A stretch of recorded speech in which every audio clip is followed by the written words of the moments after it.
We're going to turn to Washington now, and Vice President Joe Biden unplugged. As part of his leading role in the president's efforts to prevent gun violence, he was taking questions yesterday from readers of Parents Magazine. ABC's John Carl was listening in as both Biden and those readers got a little more than they bargained for. Here's a side of Joe Biden you don't see every day. Buy a shotgun. Buy a shotgun. He wasn't doing a commercial for his favorite gun shop.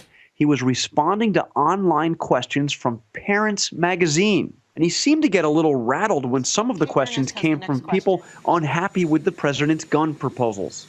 Do you believe that banning certain weapons and high-capacity magazines will mean that law-abiding citizens will then become more of a target to criminals, as we will have no way to sufficiently protect ourselves?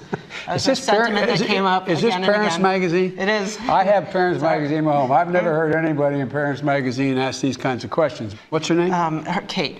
Kate, if you want to protect yourself, get a double-barrel shotgun, have the shells, a 12-gauge shotgun. The vice president said that is exactly what he told his wife to do.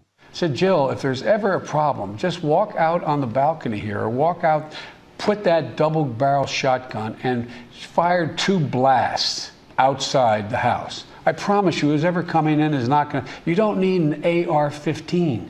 It's harder to aim, it's harder to use, and in fact, you don't need 30 rounds to protect yourself.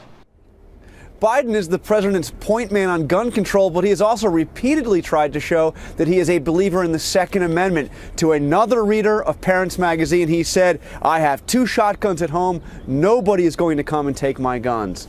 And George, I have to say one more thing from all of us here in Washington. Welcome back, Robin.